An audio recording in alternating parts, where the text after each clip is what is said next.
are you crazy? Because I'm a Satanist. No, I'm going to take that as you're a Satanist and we're crazy. Yes. Okay.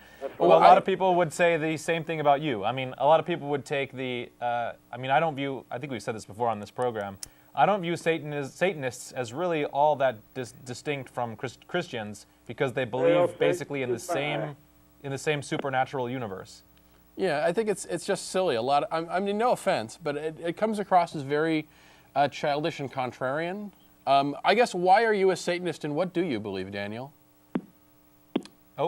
I think we lost him. You called him silly. That was the problem. We don't think He said we were crazy. Yeah, that's true. He did insult us first. Well, it wasn't quite a drive-by Sataning. That was sort of a slow walk. Lurching. It was like having a George Romero zombie coming after you. The inevitable Sataning is coming. Well, I think I should point out, because she gave me the high sign when we were talking about this, we actually do have a member of our studio audience and a regular crew member who is an atheist and who is a secular Jew as well. So she has a religion, and there's she's a culture. also an atheist. Well, Judaism is a bit more broad. It's a much broader category than most religions because there's also the cultural standpoint, an ethnicity standpoint, and then there's the religion. There's a lot of people who are secular Jews who don't have any of the religion, they don't keep kosher, they don't practice any of this stuff, but they have sort of a Jewish identity. Right. And there are, of course, other strange tangents to Christianity that we've talked about before. The Raelians, of course. Oh, yeah. I don't know if people would be able to say it with a straight face, being a Raelian, but they're an example of someone who doesn't believe in gods and has a religion. If you don't know, the Raelians are a Texas-based UFO cult that in the year 2000, I believe it was, they actually claimed that they had successfully cloned a human child, and when the press asked them for evidence, they went, no, we're not giving you that. So then the press stopped talking to them, but it was kind of famous because they had this weird, crazy lady that they would send out. She kind of looked like the cat lady from The Simpsons a bit, and they sent her out to talk, and the press was just so amused by her. Yeah. So. Well, thank you for calling, Daniel. We want anyone, even Satanists among you, to call in. I would actually like someone who is a Satanist to call in and explain to us how that their belief is all that distinct from Christianity. Because seriously, it's like reverse Christianity. Yeah. Reverse vampires. So the second story I have, which is the headline is Berkeley Jail Target of Lawsuit, Bible is only reading material allowed, according to magazine editor. This is Monk's Corner. I assume this is Berkeley. I assume. Berkeley County Sheriff Wayne DeWitt and county jail officers are being sued over denying inmates access to reading materials other than the Bible. The lawsuit alleges that the jail does not deliver publications and some letters to inmate cells, violating the First Amendment rights of speech. And this is a member of the ACLU quoting, "We're supposed to be trying to rehabilitate these people and equip them so that they can return to society as safer and better citizens. Denying their right to have access to information about legal issues and society impedes their reentry." And the unfortunate part about this is that I can't find a rebuttal or any sort of statement from the county or the sheriff or the prison itself. So I think they're keeping this under wraps because I think this is... It's embarrassing. No, it's completely embarrassing. I think the thing here is that Mike and I were just... what it doesn't say is whether or not this is a public jail or a private prison. But in either case, these are wards of the state, right? Yes. You're a ward of the state, and you, of course, can't be... Your free speech rights can't be violated. You can't be forced to just read one book. I mean, they might be able to be forced to have no reading material whatsoever. Yeah, but when you only provide one, which is a sectarian religious text, clearly that is a violation of the separation of church and state. It's basically saying this one is good. So I can have my religious text, provided I'm a Christian and that's the translation I like.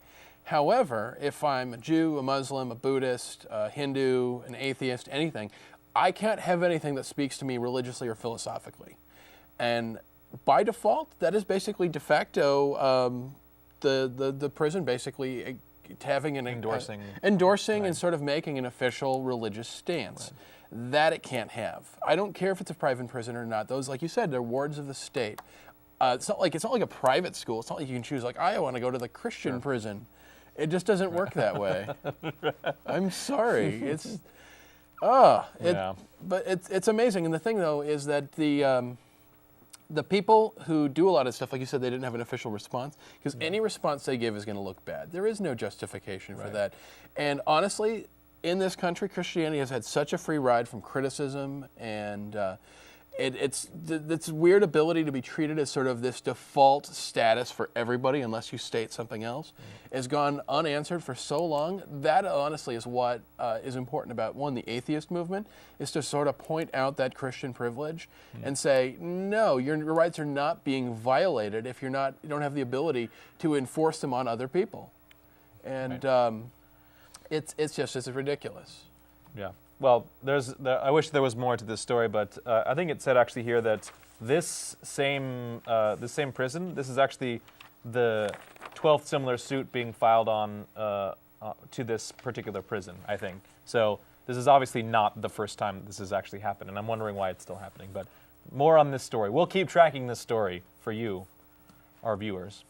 So I think the next is, you're going to start as the next one? Yes, this is our next one. This is actually... We're going to do a duel. For your theatrical pleasure here, we're going to both assume the roles of two actors in this scenario. Acting! Yeah, this actually comes by way of Pharyngula. Basically, the P.Z. Myers website. This comes from a website called The Chive. I've never actually heard. I guess it's another one of the many, nerdy, humor sites on the website. Basically, they got an email about a piece of artwork that they put up recently on their website. If you can put up image number two. Image number two on there. That was a piece of artwork that they put up there. Jesus is saying, "Tell them about the time I fought the dragon." That never happened, Jesus. Lol, tell them anyway. Now, somebody was not happy about this at all. Yeah. And playing the role tonight of the pastor will be Casey Doran. Sir or madam, my name is Stephen, and I'm the pastor of Calvary Blank Church in Blank. Recently, one of our parishioners brought a shocking picture to my attention. One of your staff has sketched a horrible picture, Jesus ordering a preacher to tell his flock about the time he fought a dragon. This photo is seething blasphemy of the highest order, and I demand its removal from your, quote, website. Is he trying to imply that it's not really a website? It's clearly not good enough to be a website. Jesus would never instruct a man of the cloth to mislead his people in such a manner. Please update me when the photo is taken down. And then he has his signature says, is a quote from Mark, "But he shall blaspheme against the Holy Ghost hath never forgiveness."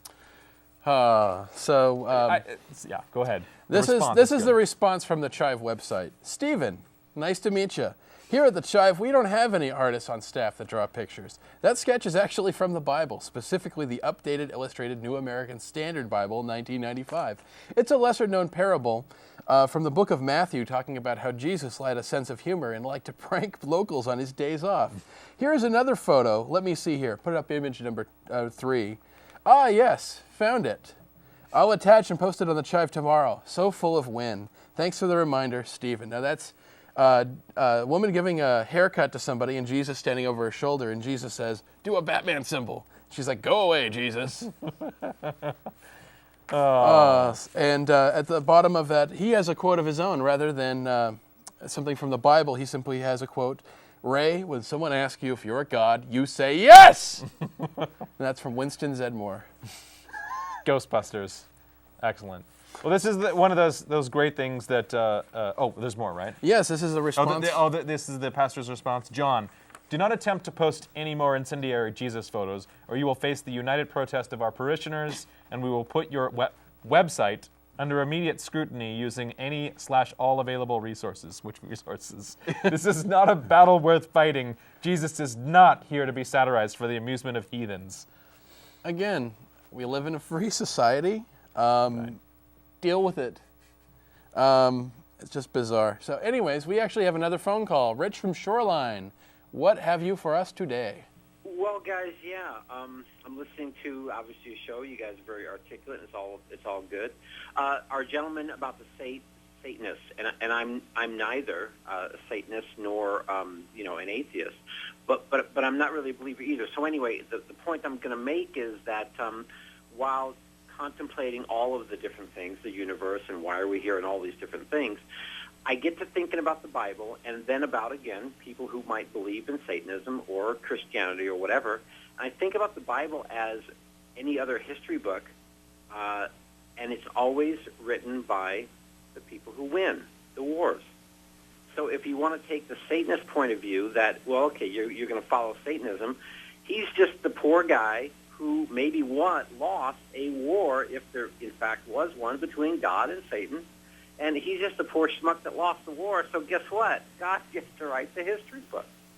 And so, people always get down on Satanists or they get down on Christians or whatever, and you look at the world we live in, and the history books that we follow, they simply are written by the guy that won the war.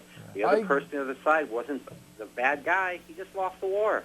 I can see that. I know that was something that Howard Zinn, with his People's History of the United States, was to write history from the perspective of not necessarily the people who won. Right. But the difference between, say, the conflict between Columbus and the Arawaks is that we have evidence that Columbus and the Arawaks actually existed. I tend to find Satanism silly. Obviously, I don't think any of this stuff is real because there's a lack of sufficient evidence to prove any of the ontological claims they're making. I agree.